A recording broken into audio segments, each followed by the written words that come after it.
ii sheeg cidda saaxiibka aad la tahay waxaan kuu sheegayaa qofka aad tahay. ترجو من الرحمن رفعة منزلي شمر وكن للعلم دوما طالبا لا تيأسن ففيه عذب المنهل يا أمتي عهدا بسم الله الرحمن الرحيم. لما أمد الصوماليات ميل كستو أدجوكتان السلام عليكم ورحمة الله وبركاته. سلام قيمة بدن كدب halkan waxaan idiga soo jeedinayaa maanta xalqada shanaad ee barnaamijka Hami iyo Horumar.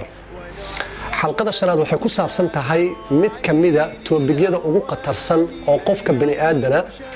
noloshiisa horumarin karta ama noloshiisa burburin karta. toobigaas ama ciwaankaas oo magaciisa la yiraahdo saaxiibka iyo saameyntiisa. qofka bani aadanku aad iyo aad ayuu u yahay qof kasta oo bani aadana waa bulshay, yani had iyo jeer wuxuu u baahan yahay dad kale iyo bulsho kale oo dhaxgalo, dad oo la sheekaysto, dad oo la wadaago humuumtiisa iyo arrimihiisa gaarka ayuu u baahan yahay. wuxuu u baahan yahay dad saaxiib oo la noqdo ayuu u baahan yahay. laakiin su'aasha muhiimka oo boqol mar inaad isweydiiso ay tahay waxa waaye yaa la saaxiibaysaa, man tusaaxib. arintaasu waxaa laga yaabaa inay dad fara badan oo dhalinyaro ah ay runtii la fududahay, ama ay iska tahay wax dabeeciya, ama ay tahay wax fudud oo uu leeyahay qofkan la saaxiibayo muxuu macno ku samaynayaa noloshayda. ogaaw dadka aad la saaxiibayso aad iyo aad ayay khatar u yihiin noloshaada, ama noloshaada waxay ku darayaan qiimo, horumarkaaga ayay ka qayb qaadanayaan, ama noloshaada ayay burburinayaan oo sifir ayay ku geynayaan. marka waa inaad aad iyo aad uga fikirto yaad la saaxiibaysaa, sababtoo ah qofka miisaanka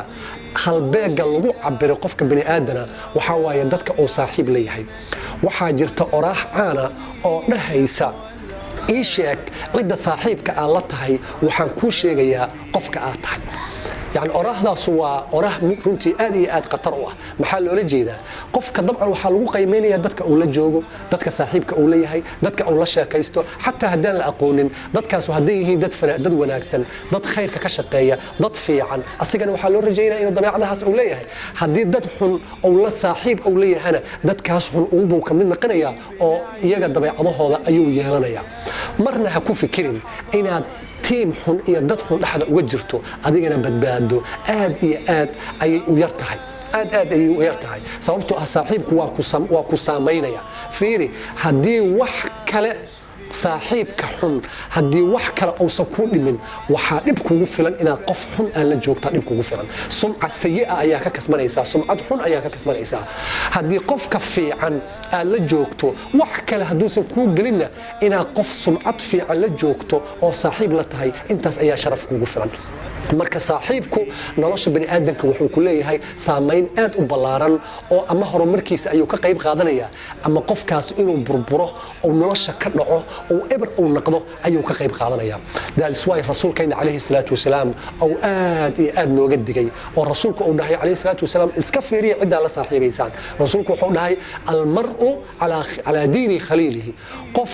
qofka saaxiibka uu leeyahay diintiisa ayuu raacaa. falyandur ahadukum man yukhalil, qofku ha iska fiiriyo qofka la saaxiibay diintiisa raaca. maxaa loola jeedaa? bimacnaa qofka adiga aad saaxiibka la tahay aad buu sirtaada og yahay, qalbigiina isku furan, wax allaale wuxuu kuu sheego automatic u qaadee asigana wuxuu ama aragta aad u sheegto wuu qaadanaya. waa isa saamaynaysaan. waxaan sameey hadduu ku yiraahdo waa sameeyne, waxaan ka joog hadduu yiraahdo waa ka jooge, sababtoo ah waad aaminsan tahay, qalbigiina isku furan, saaxiib baad tihiin, sheeko wadaagaad tihiin. meesha khatartu ay ka imaanayso meeshaas waa idan waxaa laga doonayaa walaal inaad iska fiiriso cidda aad la saaxiibayso. toobigan waxaan ka soo tiriyay ama uu ka mid yahay 7 shay ee nolosha bani aadamka horumarka ballaaran gaarsiisa, ama dhanka kale marka loo xulo saaxiib xun oo noqdana maaragtaa nolosha dumisa. sidaas darteeda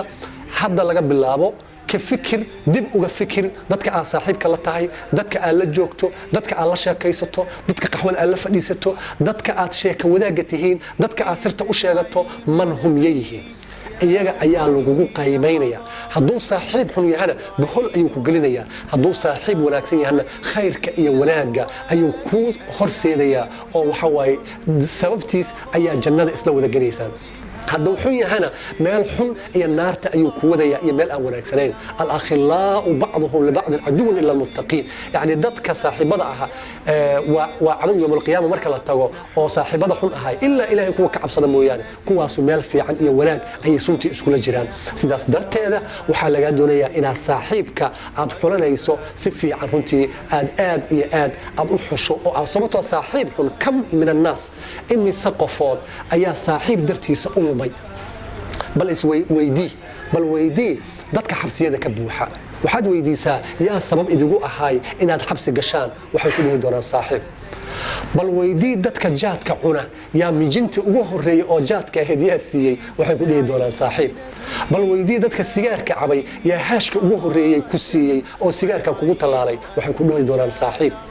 bal waxaad weydiisaa ardada jaamacadaha barata oo barata takhasus aysan jeclayn oo ay ka shalaayeen takhasuska ay bartaan hadda ay bartaan ardada ka shalaayda waxaad weydiisaa yaa sabab kugu ahay inaad takhasuskan aad doorato oo hadda aad ka shalaysan tahay waxay ku dhihi doonaan saaxiib idan saaxiibku waa khatar lama oga ma dareensani adiga ma dareensani waxaa laga yaabaa inuu kula fudud yahay inuu yidhahdo ani maxaa iga galay camalkiisa asaa iska leh maya camalkiisa hadduu saaxiib xun yahay waa kugu saamaynaya hadduu saaxiib fiican yahana waa kugu saamaynaya bal aan isla fiirino waxa ku dhacay abu daalib waa taqaanaan waa rasuulka sala allahu calayhi wasalam ee adeerkiisa weliba waa adeerkii soo koriyey oo difaacay waay laakiin gaalnimo ku dhintay abu daalib inuu gaalnimo ku dhinto waxaa sabab weyn u ahay laba nin oo saaxiib ay ahaayeen oo rufaqaa usuu la yidhaahdo waa rufaqaa usuu aa la dhahaa waa saaxiibka xun ayaa sabab u ahay maalin maalmaha ka mida ayaa rasuulku u yimi sala allahu calayhi wasalam abu daalib oo xaalatulqarqara jooga oo sakaraatulmowt uu saaran yahay markaasuu wuxuu ku dhahay rasuulku sala allahu calayhi wasalam adeerkeeyow qul laa ilaaha ila allah waxaad tidhaahdaa laa ilaaha ila allah kelimadaas oo waxaaju cinda allah ilahay agtiisa aan kugu dooda hadhow oo idhaahdo adeerkay laa ilaaha ila allah ayuu dhahay rasuulka intaas markuu dhahay waxaa geesaha ka fadhiya laba nin oo rufaqaa usuu ah oo saaxiib ay ahaan jireen oo sheeka wadaag ay ahaan jireen yay yihiin waa abujahal iyo cabdullaahi bin umaya abujahal iyo cabdullahi waa laba saaxiib oo rufaqaa usuu markaasay abu daalib waxay ku dhaheen يا أبو طالب أترقب عن ملة عبد المطلب أو موحد قورسنيسا أو كتغيسا أو نعيسا دينتي عبد المطلب هو أبيس لكن أبيس قال لي ما كنت أنت مشرك واحد إذا دينتي عبد المطلب مية كتغيسا أو قورسنيسا فما زال يكرناني ما أي سكتك إلي كعد علينا أي تكسوق ليا حالة قرقر وجوده وسكرات الموت رسولكم وحوليها قل لا إله إلا الله له يقول وحيليهن موحد قورسنيسا أو ينسيسا دينتي عبد المطلب مركاسو كلمات قدام بي أو نحي عن ملة عبد المطلب معنى وحا كل مريا دينتي عبد المطلب أي كل مريا sidaas ayuu ku dhintay waxaana ninkaas sabab weyn u ahay oo ka qayb qaata rufaqaa usuu labadaa saaxiib oo xun laakiin haddaysan la joogi lahayn oo rasuulka uu ku celceliyo oo dhihi lahaa qul laa ilaaha illa allah waxaa laga yaabi lahaa inuu laa ilaha illa allah laakiin rufaqaa usuu ah ay saaxiib ahaayeen oo sheeka wadaag ay ahaayeen ayaa waxay ku kiciyeen ay ku nuuxnuuxiyeen diintiis iyo wuxuu aaminsanay waxay ceeb uga dhigeen inuu ka tago cumrigiisa oo dhan wuxuu aaminsanay walaalayaal saaxiibkaahu soomaalidu waxay yidhahdaan kumana cabdeeyo kumana madooyo sawyaha ayuu kaa dhiga hadduu xun yahana xumaantii ayuu ku gelinayaa hadduu wanaagsan yahana wanaaggii ayuu ku gelinayaa idan waxaan barnaamijkan ku soo gabagabaynayaa walaal barnaamijkan aad ayuu saamayn u leeyahay saaxiibka xun runtii waa wax la soo tijaabiya waa wax rasuulkeena uu nooga diga calayhi salaatu wasalaam idan waxaan ku soo gabagabaynayaa markaad dooranayso saaxiib walaalow saaxiibkaaga u dooro sidaba dharka fiican aad u doorato markaa carwo tagto war saaxiibkaa u dooro markaad raashinka fiican aad maqaayad ka cunayso raashin macaad dooranayso saasoo kale saaxiibkaa u dooro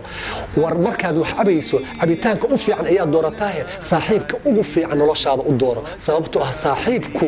ama horumarkaaga iyo wanaaggaaga iyo janno iyo khayr iyo wanaag ayuu kuu horseedi doonaa ama xumaan iyo naar iyo maaragta fashil iyo guuldarre iyo balwad iyo xumaan ayuu kuu horseedi doonaa saaxiibka aad leedahay oo sheeka wadaagga aad la tahay oo had iyo jeer aad la joogto oo aad la sheekaysato ama gabar ha noqdo ama wiil ha noqdo ama oday ha noqdo ama qof kale ha noqdee wuu ku saamaynayaa noloshaada ama dhan xun ayuu kuu saamaynayaa ama dhan wanaagsan ayuu kuu saamaynayaa walaal saaxiibkaa dooro saaxiibkaa oo doorato waa naftaada oo wanaag aad u doorato sababtoo ah wuxuu ka qayb qaadanayaa horumarkaaga ayuu ka qayb qaadanaa ballantaynu waa inaad saaxiib fiican doorato oo ilaahayna subxaanahu wa tacaala kugu badbaadiyo oo labadiinana jannada aad isla gashaan adduunyo intaad joogtaanna horumar iyo wanaag aad ka shaqaysaan waa ustaad mascuud weheliye oo idiin rajaynaya nolol raaxa leh raad fiican iyo raalla'aanshaha eebe aad iyo aad u mahadsantihiin wasalaamu calaykum